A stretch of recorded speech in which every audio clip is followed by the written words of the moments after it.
The night was cold and silent. The moon hung low in the sky, casting pale light on the streets of a small, forgotten town.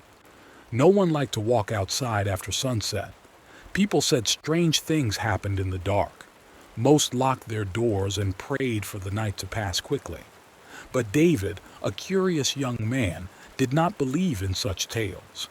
He thought they were just stories to scare children. David was walking home late one evening. He had been visiting his friend, Sam, who lived on the other side of town. The path to David's house was long and quiet. The only sound was the soft crunch of his footsteps on the gravel road. As he walked, he noticed something odd. The shadows around him seemed to move. At first, David thought it was his imagination. He shook his head and laughed at himself. "You're just tired," he muttered. But as he continued, the feeling grew stronger. He glanced over his shoulder, and that's when he saw it. A tall, bald man stood in the distance. He was dressed in black, blending into the shadows. The man's face was pale, and his eyes seemed to glow faintly in the dark. David stopped walking. His heart began to race. Who was this man? Why was he just standing there? David called out, "Hello? Do you need help?" The bald man did not answer. Instead, he tilted his head slightly as if studying David. Then he took a step forward. David felt a chill run down his spine. Something about the man felt wrong, very wrong. David turned and started walking faster. He told himself not to panic. "It's just some guy," he whispered. "Maybe he's lost." But no matter how fast he walked, the feeling of being watched did not go away. He glanced back again. The bald man was closer now, moving silently, his face still expressionless. David broke into a run. His breathing grew heavy as he sprinted down the empty street. He didn't dare look back. He just wanted to get home. His house was only a few blocks away. If he could reach it, he would be safe. When David finally reached his front door, he fumbled with his keys. His hands were shaking so much that he dropped them. Come on," he muttered, picking them up and unlocking the door.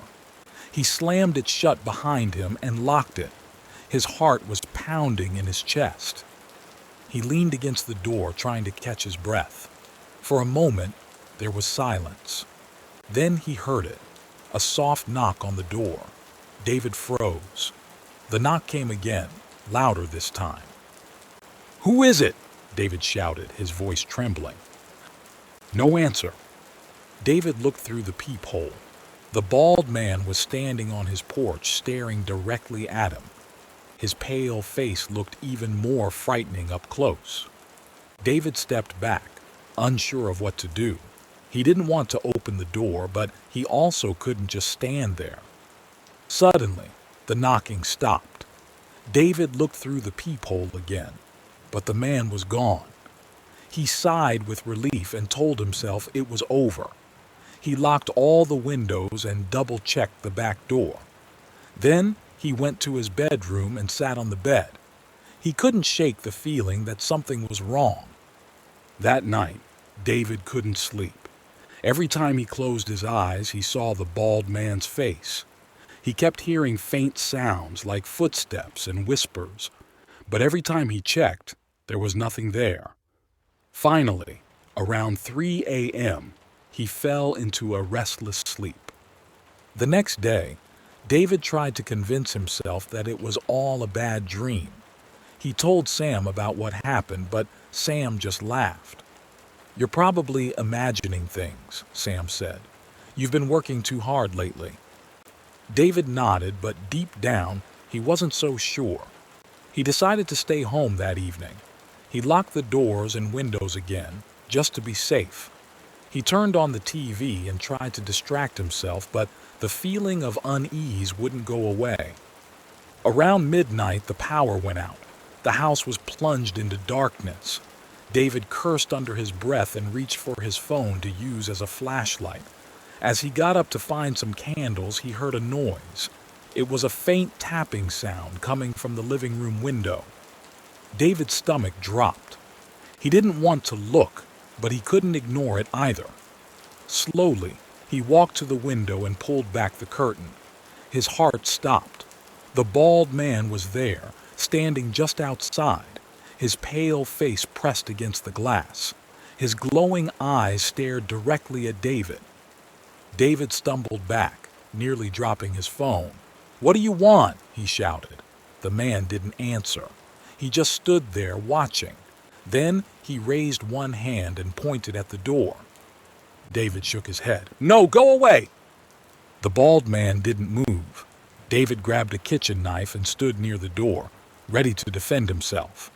Minutes passed, but the man did not try to break in. Instead, he simply disappeared into the night. Over the next few days, David's life became a nightmare. The bald man started appearing everywhere. David saw him in the park, standing under a tree. He saw him outside the grocery store, watching from a distance.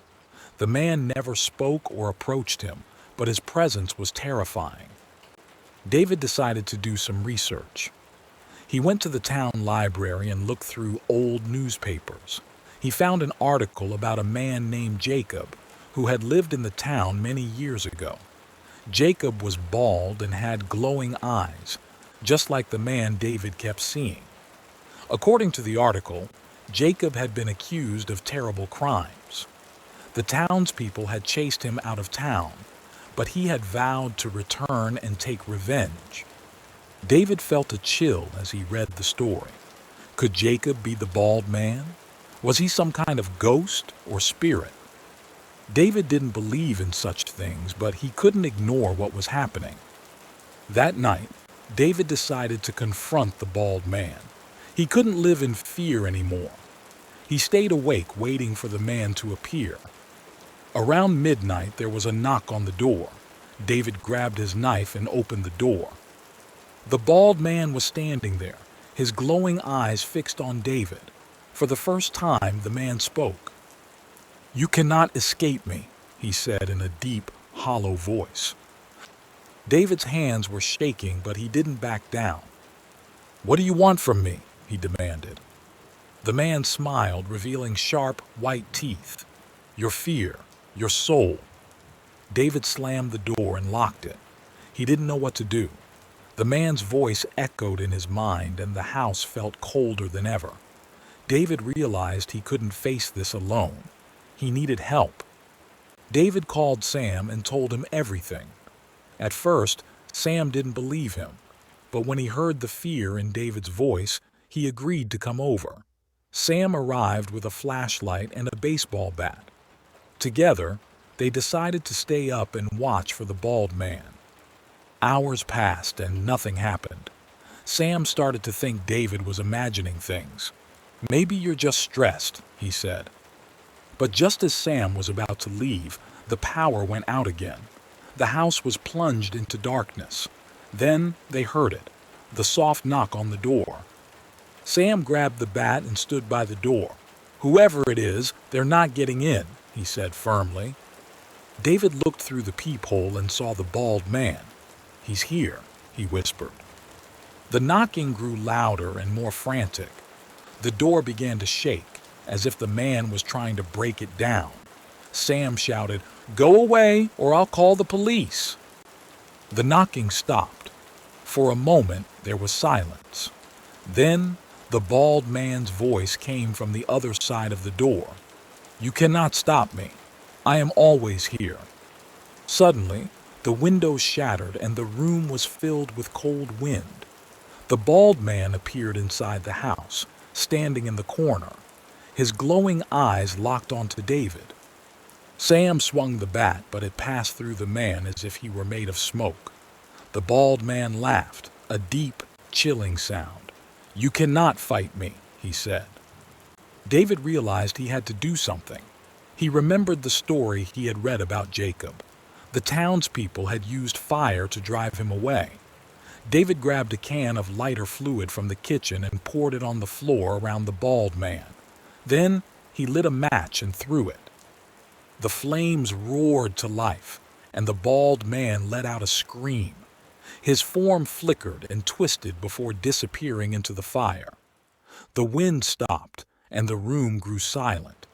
The fire burned out quickly, leaving only a faint scorch mark on the floor. David and Sam stood there, shaken but alive.